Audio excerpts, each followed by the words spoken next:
ជំរាបសួរបងប្អូនទាំងគ្នាថ្ងៃនេះខ្ញុំមកធ្វើប្រចាំថ្ងៃជូនតែមុននឹងនិយាយប្រចាំថ្ងៃគឺខ្ញុំចង់មកប្រាប់បងប្អូនថាក្នុងថ្ងៃទី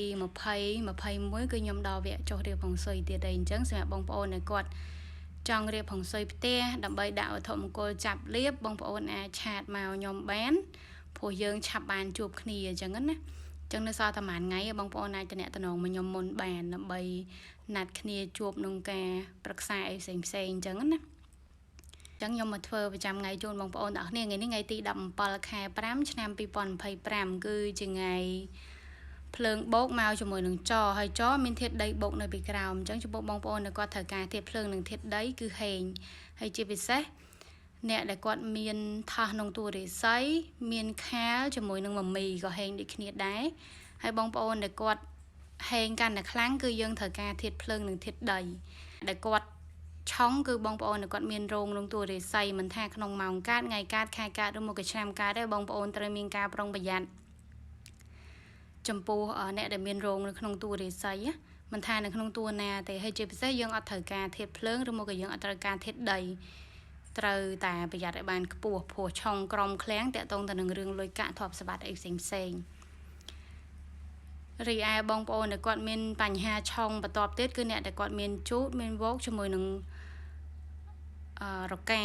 មានបញ្ហាទៅតាមរោងដែរតែតិចតួចអត់មានបញ្ហាធំដុំខ្លាំងដូចរោងទេ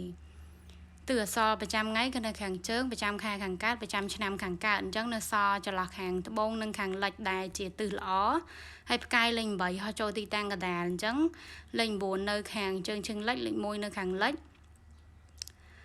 លេខ3នៅខាងត្បូងលេខ5នៅត្បូងឈៀងលិច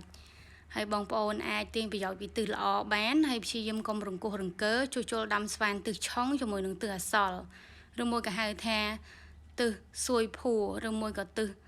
អាសល់នឹងឯងកុំរង្គោះរង្គើជួសជុលដាំស្វានព្រះផ្ដាស់ព្រោះវាមានផលប៉ះពាល់ទៅលើសមាជិកគ្រួសារយើងក្នុងផ្ទះអញ្ចឹងណាបើសិនជាយើងអត់ចាំបាច់តែបើសិនជាយើងមានភាពចាំបាច់យើងអាចរកចិនសាយជំនាញមួយណាដែលគាត់អាចប្រឹក្សាយោបល់ដល់បងប្អូនទាំងគ្នាក្នុងការរស់រើកុំឲ្យមានបញ្ហាប៉ះពាល់ដល់ក្រុមគ្រួសារយើងមានបញ្ហាទៅលើរឿងសុខភាពឬមួយក៏បញ្ហាលុយកាក់អីផ្សេងអញ្ចឹងណាព្រោះទិសអសរនេះគឺមានបញ្ហាច្រើនចំពោះបងប្អូនទាំងគ្នាឃើញផលលឿនទៀតឃើញផលលឿនហ្នឹងមានន័យថាឃើញផលដែលមិនល្អគឺលឿនខ្លាំងជាងឃើញផលល្អទៀតអញ្ចឹងណាអញ្ចឹងយើងព្យាយាម